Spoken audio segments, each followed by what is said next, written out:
أعوذ بالله من الشيطان اللعين الرجيم بسم الله الرحمن الرحيم الحمد لله رب العالمين ثم الصلاة والسلام على خاتم الأنبياء والمرسلين سيدنا ونبينا محمد وعلى أهل بيته الطيبين الطاهرين اللهم صل على محمد وآل محمد.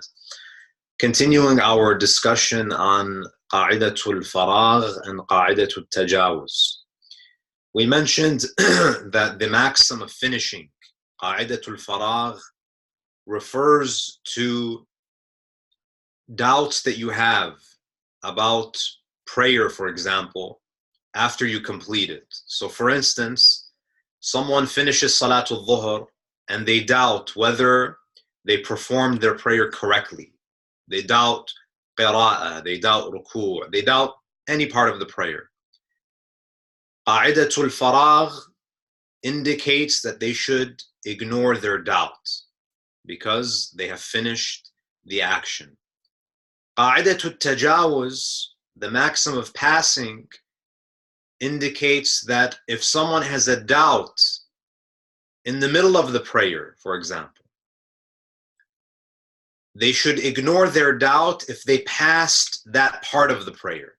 So for example, if I'm in ruku', I'm in the middle of the prayer, and I doubt whether I recited Surah Al-Fatiha, or I doubt whether I recited the other surah correctly, or whether I recited it to begin with.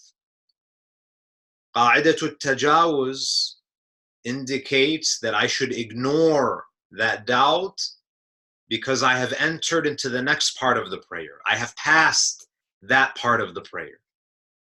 Now, last week we mentioned whether the doubt is regarding the validity of the action or the performance of the action to begin with. I'm not going to go into those details. Inshallah, you can refer back to lesson 4. But in a nutshell, Qa'idatul faragh refers to the idea of ignoring doubts that occur after the completion of the action, doubting the correctness of your prayer after you have finished the prayer. This is Qa'idatul faragh. Qa'idatul tajawuz is the doubt that you have in the middle of the action, in the middle of the ritual, after you have passed that part of the action and you've entered into another part. Now,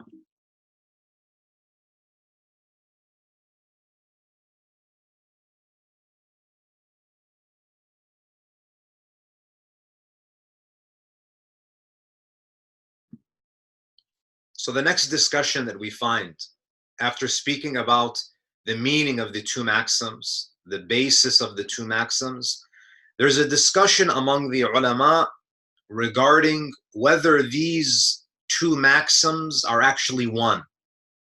So we have qa'idatul faragh, the maxim of finishing, and we have qa'idatul tajawuz, the maxim of passing.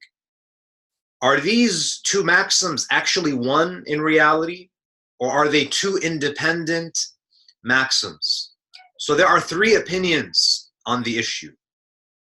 The first is the opinion of Sheikh al-Ansari. In his book Fara'idul Usul, also known as Rasail, he argues that these two maxims go back to one common principle. They go back to something that is more general. So these two maxims, in essence, they go back to one singular principle. And Sheikh al-Ansari says they both go back to the idea of التعبد بوجود العمل الصالح.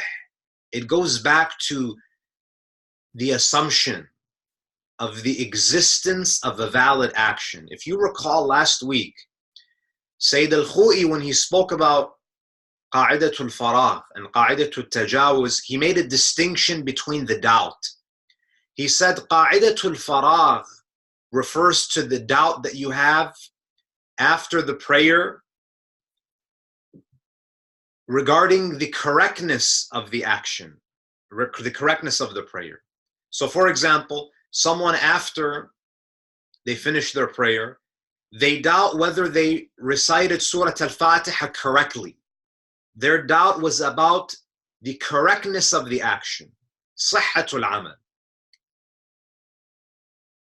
Whereas, so there's no doubt about whether you recited Surah Al-Fatiha. The doubt is whether that you recited it correctly or not. So Sayyid Al-Khou'i says, Qa'idatul Faragh is the doubt that you have after completing the prayer related to whether the action was performed correctly or not, after you have certainty that you've done the action. Whereas Qa'idatul Tajawuz, according to Sayyid Al-Khou'i, he says the maxim of passing refers to ignoring doubts in the middle of the prayer about the performance of a previous action, not the correctness. So in Salah, I'm in ruku' and I doubt whether I even recited Surah Al-Fatiha. So I doubt the existence of the action, not the correctness. So here, Sheikh Al-Ansari, he combines these two doubts. And he says, Qa'idatul Faragh, Qa'idatul Tajawuz, they both go back to one common principle, and that is assuming the existence of a valid action. So he combines the two types of doubt, whether you doubt the existence of the action, whether you doubt that you performed the action to begin with, or you doubt the validity of the action. Qa'idatul Faragh and Qa'idatul Tajawuz, they go back to one common principle, and that is you assume the existence of a valid action. So Shaykh Al-Ansari, he says, Qa'idatul Faragh, Qa'idatul Tajawuz, they go back to something other than themselves. They go back to something that unites both of them. Something, it goes back to a common principle, and that is the assumption of the existence of a valid action. So that's one opinion. The second opinion is the view of Al-Mirza Al-Na'ini. As we mentioned, Al-Mirza Al-Na'ini was the ustad, he was the teacher of Sayyid Al-Khou'i. He says that the core of these two maxims goes back to Qa'idatul Faragh. So even though we have Qa'idatul Faragh, the maxim of finishing, and Qa'idatul Tajawuz, the maxim of passing, Mirza Al-Na'ini, he says the core is the maxim of finishing, Qa'idatul Faragh. And Qa'idatul Tajawuz is like a branch of it. And he argues that the maxim of passing is an instance of the maxim of finishing. So he says that the core of these two maxims goes back to al-hukmu bi-sihhat al-amal ba'd al-faragh min. That it's judging the correctness of the action after you have finished it. So Mirza Al-Na'ini believes that the core maxim is Qa'idatul Faragh, that they both go back to Qa'idatul Faragh. So if you're in the middle of an action, if you're in the middle of the prayer, for example, and you have finished a part, so he's explaining why Qa'idatul Tajawuz, the maxim of passing, is the maxim of finishing in essence. He says if you are in the middle, so if you're in the middle of an action, you're in the middle of the prayer, and you finished a part of the action. So for example, you finished qira'ah, you finished reciting Surah Al-Fatiha and the other surah, and now you're in ruku'. The legislator, the divine legislator, Ash-Shari', considers that you are like the one who has completed an action. So essentially, the maxim of passing is the maxim of finishing, because you finished that part of the prayer. So whether you're talking about an action that was completed in the middle of the prayer or the completion of the prayer itself, they both go back to the idea of assuming the correctness of an action after you finish it. So when you pass that part of the prayer, in essence, you finish that part. So Mirza Al-Na'ini says the core of these two maxims goes back to the maxim of finishing, Qa'idatul Faragh. Sayyid Al-Khou'i, interestingly, has the opposite opinion. He says the core of these two maxims is actually Qa'idatul Tajawuz. It's the maxim of passing. Why? When you have a doubt, he says, when you have a doubt about something, and you have passed that part, you ignore that doubt. If you have doubt after you finished your prayer, now, so we ask him, Sayyidina, How about when someone finishes their prayer? He says it's the same because your doubt is about a part that has passed. So whether you're doubting about a previous part of the prayer, in the middle of the prayer, or you have a doubt after you finish the prayer, finishing essentially means that you're doubting about something that has passed. You're doubting about something that has passed. So Sayyid al-Khou'i argued that the two maxims actually go back to tajawuz. It goes back to the idea of passing. That's the thing that unites the two maxims. So the core of these two maxims is qa'idatul tajawuz. Now, in order to determine whether or not these two maxims are one or two, Sheikh Baqir al-Irawani, in his book, he argues that we must make a distinction, an important distinction between alam al-thubut and alam al-ithbat. Alam al-thubut is the world of reality, meaning what has the divine legislator, what has a shari' set? Has Allah, has the Prophet, have the Imams set only one maxim? Like, what is the reality? Is it just one or more? And then you have alamul ithbat, the world of reasoning. What do we understand from the narrations? Do we understand that there are two separate instances? So the three views that were presented focus on the world of reality, alam al-thubut. So each of these scholars, Sheikh al-Ansari, Mirza al-Na'ini, Sayyid al-Khou'i, they're trying to figure out what was the intention of the divine legislator. Was it to introduce one singular maxim or more? That is alam al-thubut, the world of reality.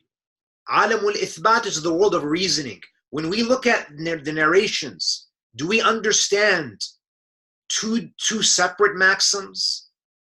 So there's a difference between what was intended by the legislator and what we make sense of in the narrations. So Mirza al-Na'ini argues that the legislator, and when I say a shari', I'm talking about those who have the authority to introduce religious law, Allah, the Prophet, the Ahlul Bayt. Mirza al-Na'ini argues that the legislator has set one maxim, which is the maxim of finishing. So Mirza al-Na'ini says that in reality, a shari' has set one maxim, and that is qa'idatul faragh. And he says, inna riwayat al-bab abiyatun an hamliha ala ja'li qa'idatayn mustaqillatayn. And he says that the narrations, from his understanding, the narrations in this section resist being distinguished as two independent maxims. So Mirza al-Na'ini seems to believe that in alam al-thubut, there's only one maxim. And even alam al-ithbat, when we look at the narrations, we still understand one thing, that they're not two independent maxims. And he contends, he says that a jurist will become certain by referring back to these narrations that only one maxim has been legislated, which applies to doubt about parts or doubts after an action. So when you implement it, they address two different cases.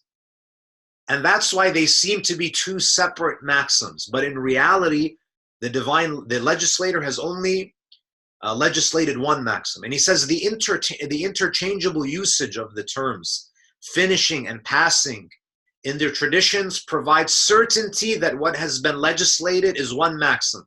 Because when you look at the narrations, the Imams seem to interchange. They use the terms, faragh and passing, tajawuz. They seem to use them interchangeably. And he said a general rule of thumb whereby we dismiss doubts. So what we find is that there's only one maxim, which is the maxim of finishing, whereby we dismiss doubt after finishing an action, whether that doubt is related to the existence of the part after passing it or the whole after finishing it.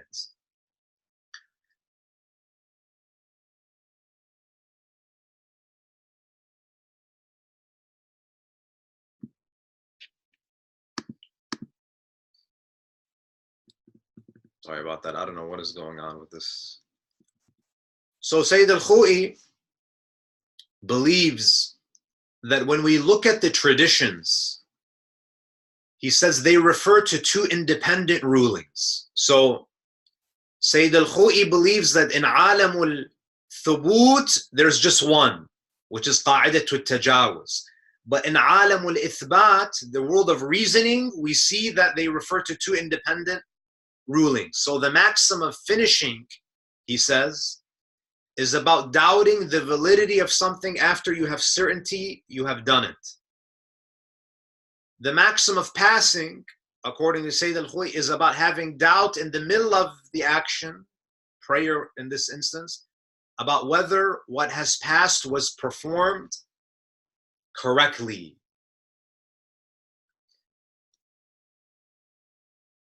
Now, Sheikh al-Irawani, the author, he seems to prefer the opinion of, he explicitly says that he prefers the view of Sheikh al-Ansari.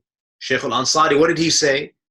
That these two maxims go back to one common principle. It doesn't, so the core of it is not faragh or tajawuz. It's something more general, and that is at-ta'abbud biwujud al-amal al-salih, the assumption of the existence of a valid action. Now, the next discussion, and I'll explain later on why scholars even debate what's the point of, what's the benefit in determining whether the maxim is one or two. Inshallah, we'll speak about why, what is the thamara, what is the fruit of this discussion. So, it's not just arbitrary. There's a reason why it's important to be able to identify whether faragh and tajawuz are one in essence, or they're two independent maxims. So the next discussion is the usage of the maxim for other than prayer and ablution. Can we apply qa'idatul faragh and qa'idatul tajawuz to other acts of worship, to other actions, other transactions? Or is it only restricted to prayer and wudu? So there's a discussion among scholars as to whether these two maxims can be applied beyond just prayer and wudu. So for example, can the maxims be applied to Hajj? So for example, if someone finished tawaf, you do tawaf around the Kaaba, and after you finish your tawaf, you have doubt. Did I do 6 rounds around the Kaaba? Did I do 6 circuits or 7? Can I apply qa'idatul faragh, the maxim of finishing, and just say that I ignore my doubt because I have finished the action? Can I apply qa'idatul faragh? Or if someone is in the 3rd circuit, I have finished 3 circuits around Kaaba during tawaf, and I have doubt about whether I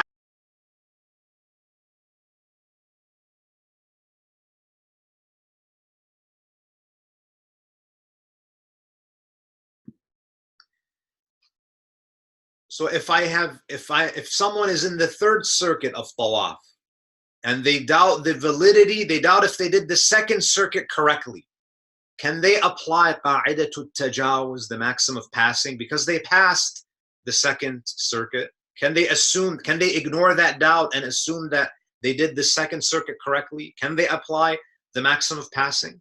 So this is a discussion among the scholars.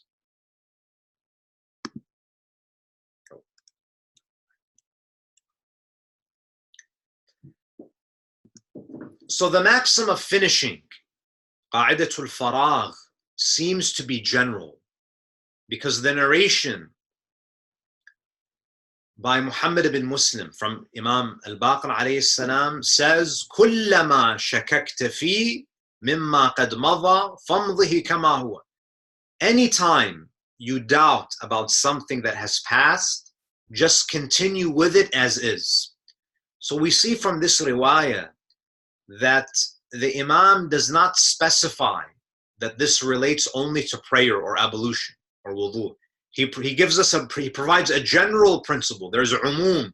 He provides a general principle which presumably can be applied to instances other than salah and wudu. So if you look at this part of the narration, the Imam seems to be given a general principle. There's no reason for us to restrict it to prayer or wudu. Furthermore, if you look at the tradition from Bukayr ibn A'yan, he says, and presumably he was speaking to he's speaking to a ma'soom. The Imam says, هُوَ حِينَ يَتَوَضَّأْ أَذْكَرُ مِنْهُ حِينَ يَشُكْ. He is more aware during ablution than when he doubts. So the Imam explains that doubts should be ignored after ablution because a person is more aware while they are performing an action than after they finish. So even though the question was about wudu, from the narration we understand that the Imam is giving us a general rule of thumb, and that is that your doubts, you are more aware of your actions while you're performing them than after you finish. So no one can say that, oh, but these narrations are in the context of salah and, that narration was in the context of wudu. There is a principle in usul al-fiqh where we say, al-ibratu bi'umum al-warid la bi khusus al-mawrid. The criterion is the generality of what is indicated, not the particular.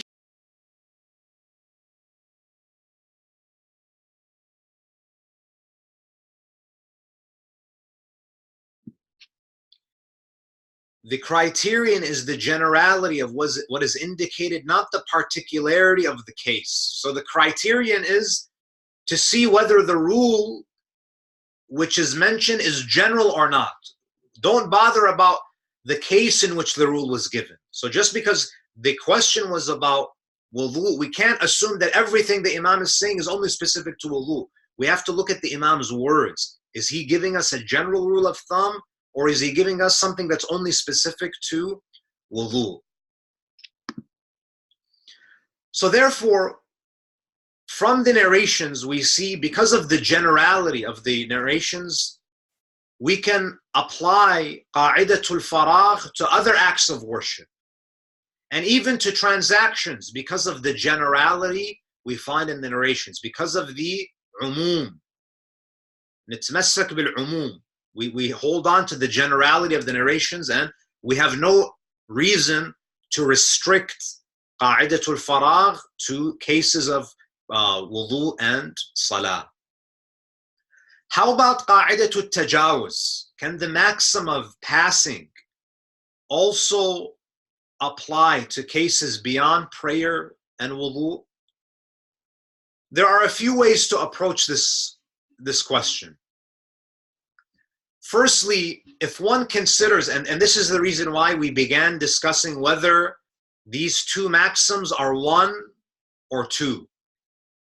If you consider qa'idatul tajawuz and qa'idatul faragh to be one and the same, then the maxim of passing shares the generality that was ascribed to the maxim of finishing. So if you say that the maxim of finishing and the maxim of passing are one, they're one in essence, then the maxim of passing can apply to instances beyond prayer, because you prove that the maxim of passing is general. So because the maxim of finishing is general, we can also say that the maxim of passing is general, because if you say that they're one and the same, what applies to qa'idatul faragh should also apply to qa'idat at-tajawuz. Secondly, if you don't accept that they are one in essence, if you look at the narration from Zurara, who reports from Imam al-Sadiq, He says, يا زرارة إذا خرجت من شيء ثم دخلت في غيره فشكك ليس بشيء. O Zurara, if you leave one thing and enter into something else, then your doubt is disregarded. If you look at this part of the narration, the Imam didn't specify that this ruling only applies to prayer. It seems that it can be applied to anything, because there is what? There is itlaq. There's an absoluteness to it. Furthermore, Muhammad ibn Muslim, we mentioned these narrations. He reports that Imam al-Baqir alayhi salam, he says, كُلَّمَا شَكَكْتَ فِي مِمَّا قَدْ مَضَى فَامْضِهِ كَمَا هُوَ. Anytime you doubt about something that has passed, just continue with it as is. Again, the Imam does not specify that the maxim of passing only applies to prayer. Now, or ablution is an error, and I'll explain why. Now, although qa'idatul tajawuz encompasses actions beyond prayer, wudu is excluded. The maxim qa'idatul tajawuz cannot be applied to wudu. So if someone has doubt about a previous part after having moved to the next part, then one must return to it. So for example, I'm washing my arms in wudu. And while I'm washing my arms, I doubt whether I washed my face, or I doubt whether I washed it completely. I have to go back and wash my face. Now, if I finish my wudu and I doubt whether I did my wudu correctly, I can disregard that doubt. So qa'idatul faragh we can apply it, but qa'idatul tajawuz we can't. So this means that wudu is excluded from the maxim of passing, but is included in the maxim of finishing. Now the reason for its exclusion from the maxim of passing is the following authentic tradition from Zurara. We have a narration, a sahiha from Zurara, from Imam al-Baqir, where the Imam says, إذا كنت قاعدا على وضوئك فلم تدري أغسلت ذراعيك أم لا فأعد عليهما وعلى جميع ما شككت فيه. If you are in the state of performing your ablution and you do not know whether you washed your arms or not, then repeat them and everything else that you have doubted about. أنك لم تغسله أو تمسحه مما سمى الله ما دمت في حال الوضوء. Whether it was washing or wiping from the acts that Allah has ordained for you to do, as long as you are doing your ablution. So as long as you're in the middle of wudu, if you have doubt about a previous part of the wudu, you have to go back and repeat it. فَإِذَا قُمْتَ مِنَ الْوُضُوءِ. If you finish your wudu, وَفَرِغْتَ مِنْهُ وَقَدْ صِرْتَ فِي حَالٍ أُخْرَى فِي الصَّلَاةِ أَوْ فِي غَيْرِهَا فشككت في بعض ما سمى الله مما أوجب الله عليك فيه وضوء لا شيء عليك فيه. If you have finished your wudu and turn to prepare for prayer or to do something else, and you doubt about one of the parts of wudu that Allah has made obligatory for you, then disregard it. So here we see qa'idatul faragh includes wudu. Qa'idatul tajawuz, the maxim of passing, doesn't. As long as you're in the middle of wudu, any doubt that you have about wudu, you have to pay attention to that doubt and go back and repeat the part that you had doubt about. Now, as for wudu not being excluded from the maxim of finishing, it's because the above mentioned narrations is specific to someone who doubts while being in a state of wudu, and it does not include someone who doubts after finishing it, as it was very clear from the narration. Therefore, the generalization of Muwaththaqat Muhammad ibn Muslim, which states anytime you doubt about something that has passed, just continue with it as is. So this qa'idatul faragh applies to wudu because there's no condition that excludes it. So Qa'idatul faragh applies to prayer and wudu and other actions because of the generality of the narrations. And qa'idatul tajawuz excludes wudu because of the narration that we mentioned, and because of the narration that it mentions. Now, some scholars argue that ghusl and tayammum are also excluded from the maxim of passing, because wudu is related to tahara, tayammum is related to tahara, ghusl is related to tahara. So they say that if qa'idatul tajawuz, if the maxim of passing doesn't apply to wudu, then by extension it should not apply to tayammum and ghusl. And they explain that with respect to ghusl and tayammum, we have some actions which are not obligatory. So they try to make sense as to why tayammum and ghusl should also be excluded. They say we have some actions which are not obligatory in and of themselves, but rather these actions produce a state of purity, which is a simple reality that is not comprised of parts. So for example, when you think of wudu, it's wajib on you to wash your face, to wash your arms, to wipe your head, to wipe your feet. But the reality is, those things are not wajib. What is wajib is tahara. It's wajib on you to be in a state of tahara.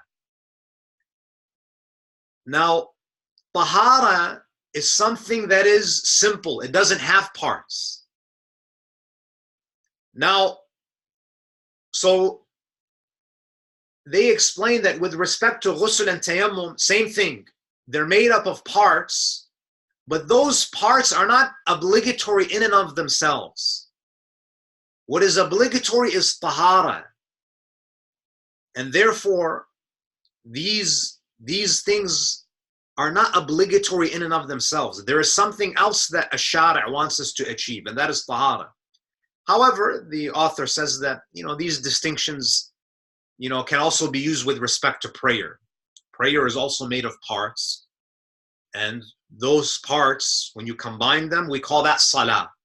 So he says it doesn't make sense to make that argument.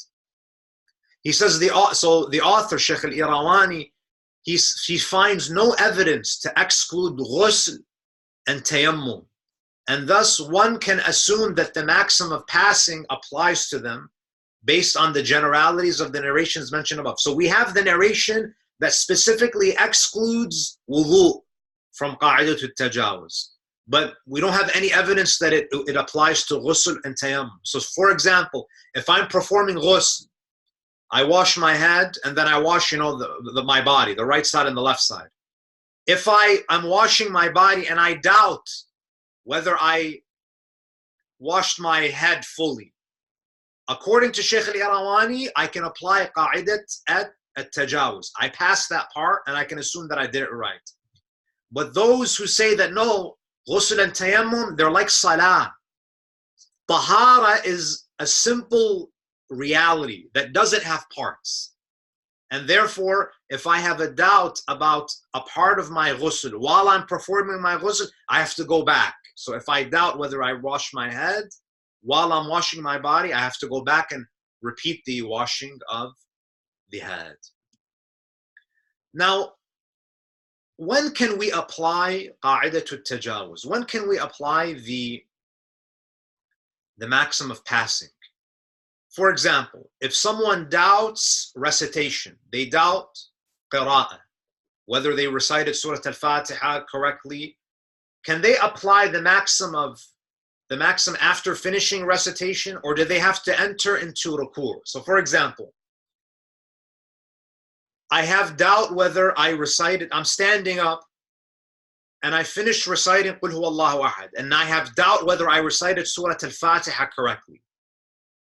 Do I have to enter into the next part, which is ruku', to apply the maxim of passing? So when can I apply the maxim of passing? So for example, if someone doubts recitation can they apply the maxim after finishing recitation, or do they have to enter into ruku'? When are you considered someone who has passed that part? Also, when can someone apply the maxim of finishing? So for example, what does it mean when we say someone finished the prayer? If someone doubts the validity of the prayer after they finish it, can they apply the maxim right after they pray while they're still sitting on the prayer mat? Or do they have to begin a new activity to be considered someone who has finished the prayer? Are you considered someone who has finished the prayer if you're still sitting on the prayer mat after you've done taslim? Or are you still considered someone who is engaged in the act of salah? Now, with respect to the maxim of passing, it seems that you must enter into the next act. Why? Because in order to pass, you necessarily must enter into the next act, because you can't say that you passed it until you enter into the next action. But with qa'idatul faragh, but with respect to the maxim of finishing, it is sufficient to complete the action even if you do not commence with another activity. So qa'idatul faragh is very clear. I finished my salah, I did the taslim, and I'm still sitting on my prayer mat. Yes, I can apply the maxim of finishing because I finished the prayer. But the maxim of passing is where it gets a bit complicated. When are you considered someone who has passed the action, the previous action? So after explaining that the maxim of passing cannot be used except after entering into the next part of an action, we pose the following questions. If someone has doubt about qira'ah, qira'ah is one of the wajib parts of the prayer, and qira'ah means reciting Surah Al-Fatiha and the second surah. If someone has doubt about qira'ah after having entered ruku', then it's very clear. Then of course he disregards his doubt because you have passed the part of recitation and you've entered into the next part of the prayer. So you can apply qa'idat at-tajawuz. But if he has doubt, if he was to have doubt about reciting Surah Al-Fatiha after entering into the next surah, because qira'ah is Surah Al-Fatiha and the second surah. You're still in that part of the prayer. So after I recite Surah Al-Fatiha and I start reciting Qul Huwallahu Ahad, and then I have doubt about whether I recited Surah Al-Fatiha correctly, can I assume that I passed that part? So this is after knowing that the recitation, qira'ah, is Surah Al-Fatiha and the other surah. I have not yet entered an independent part of the prayer because the next independent part of the prayer is ruku'. So this is after knowing that qira'ah as a whole is one part and not that one surah is an independent part other than Surah Al-Fatiha. So in other words, is entering into the next independent part a condition, or is it sufficient to enter into the parts of the parts? دخول الجزء في الجزء. So scholars like Sheikh al-Na'ini, they say that the condition is that you have to enter into the next independent part of the prayer. You can't say that I recited Surah Al-Fatiha and now I've entered into the next surah. That's still considered only one part. You haven't passed that part of the prayer. So he doesn't accept this idea of entering into the next part of the same part of the prayer. However, Sheikh al-Irawani, he says that the appropriate view is that it is general. If you look at the ahadith, the narration, based on the itlaq, the absolute meaning of the word ghayrihi, if you enter into the next part, the Imam doesn't specify that it has to be an independent part of the prayer, because the tradition of Zurara, we hold on to the absolute meaning of the word the next, and it does not specify that the next should be an independent part. The second thing that we have to consider is doubting in a particular verse after entering into another verse. Is that something that should also be disregarded? So Sheikh al-Irawani has the most, strict view, where he says that you can only apply the maxim of passing when you enter into the next independent part of the prayer. You cannot enter into the next part of the same part. Sheikh al-Irawani says, no, you can. You can enter into so if you have doubt about whether you recited Surah Al-Fatiha while you're reciting the second surah, you can ignore it because you passed Surah Al-Fatiha. But what if you have doubt in Surah Al-Fatiha? So I say, Bismillah ar-Rahman ar-Rahim, Alhamdulillahi Rabbil Alameen, ar-Rahman ar-Rahim, Maliki Yawm ad-Din. And when I say Maliki Yawm ad-Din, I have doubt whether I recited ar-Rahman ar-Rahim correctly. Can I apply the maxim of passing? Have I entered into the next part? Of course, Sheikh al-Na'ini says, no, absolutely not. I don't even allow you to go back to the Surah Al-Fatiha when you begin the next surah. However, again, Sheikh al-Irawani, he says, the correct view is that based on the absolute meaning of the word next, you can still apply qa'idatul tajawuz. So again, these are scholars.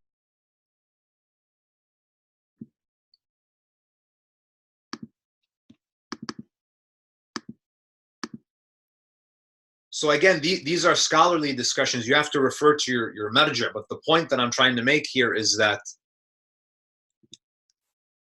Sheikh al-Irawani argues that technically you can still apply the maxim of passing because you passed that ayah and you've entered into the next ayah. Now, what if someone doubts one word after entering into the next word?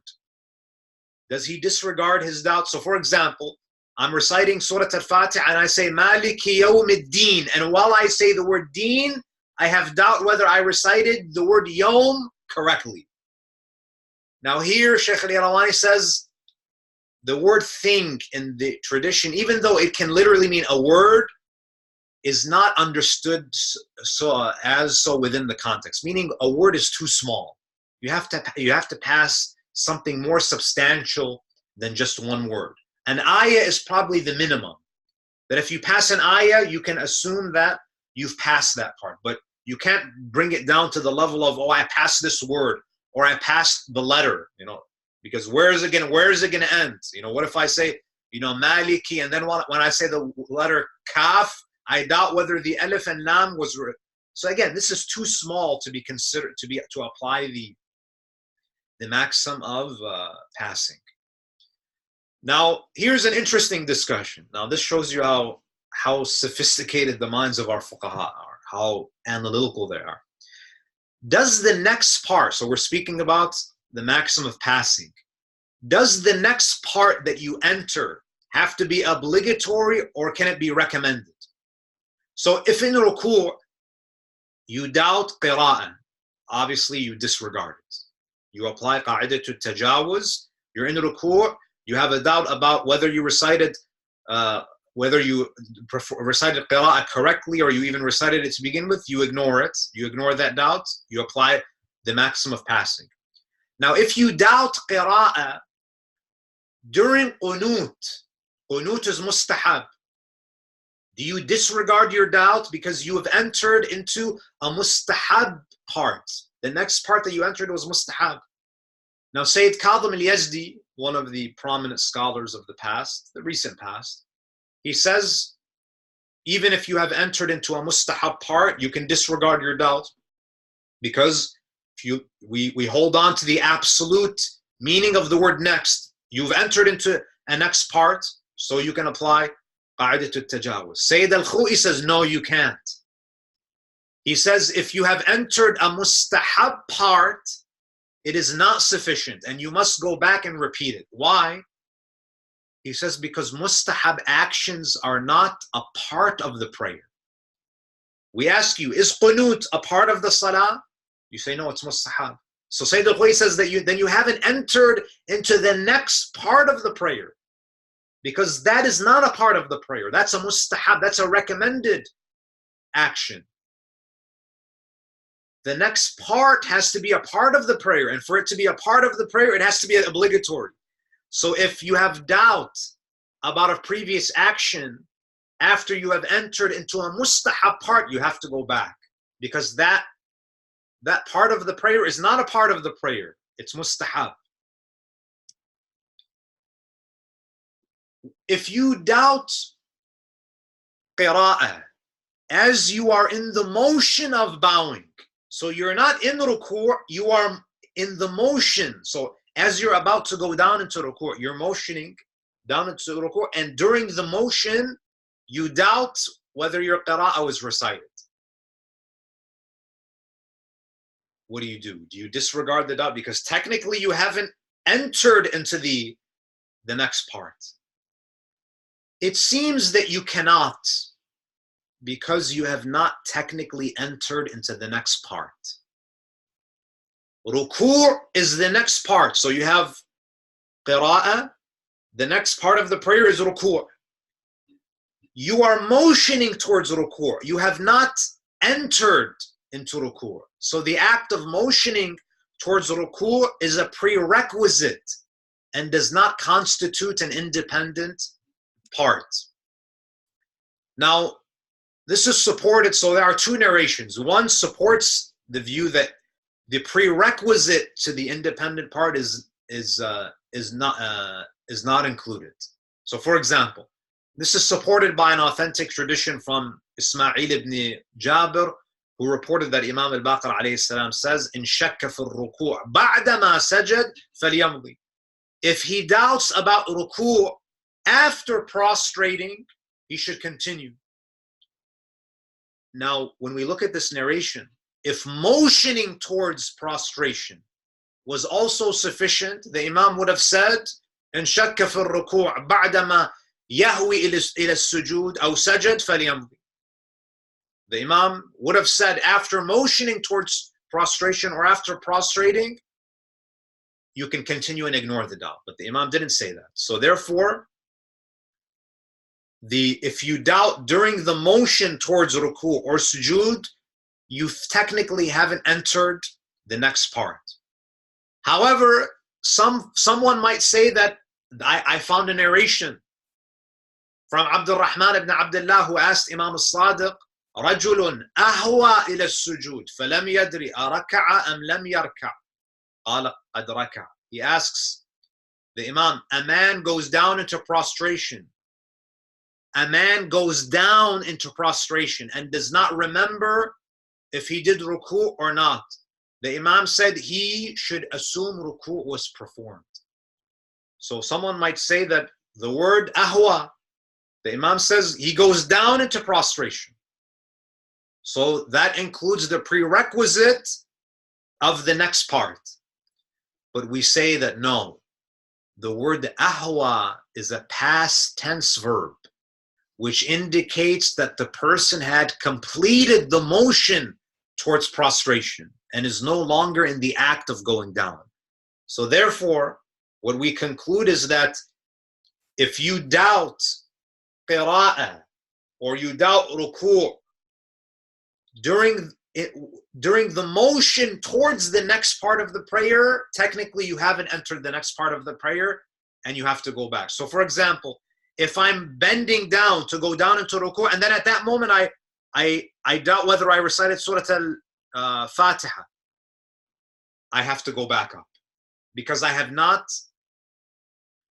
again, assuming that we're going by Mirza 9, or I'm reciting Surah Qul Huwa Allahu Ahad, and I doubt whether I recited it properly, I have to stand back up because I have technically not entered into the next part to say that that part of the prayer, the qira'ah, has passed. With that, inshallah, that concludes our discussion on the two maxims, qa'idatul faragh and qa'idatul tajawuz. Inshallah, next week we'll begin with what's the next maxim?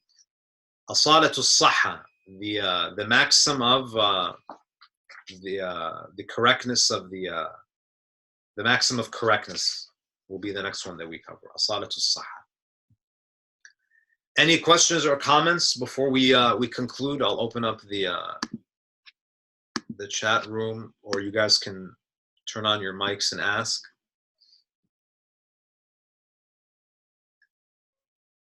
Was the lesson clear? Were you guys able to follow it, inshallah? I hope it wasn't too dry or too complicated.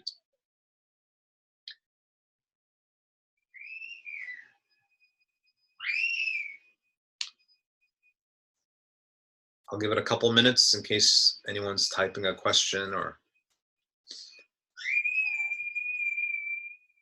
Did you guys find the lesson to be clear? Any confusion?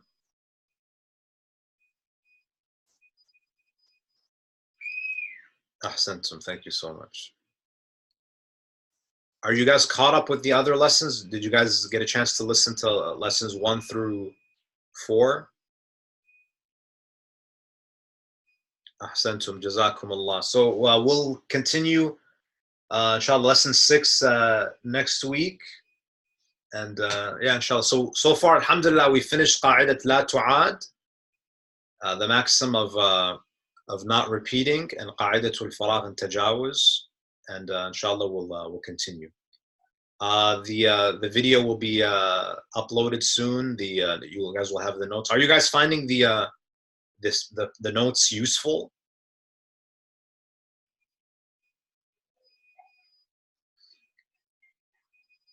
Yeah, I think it definitely makes it a lot easier, so you can go back to it instead of writing as I'm speaking.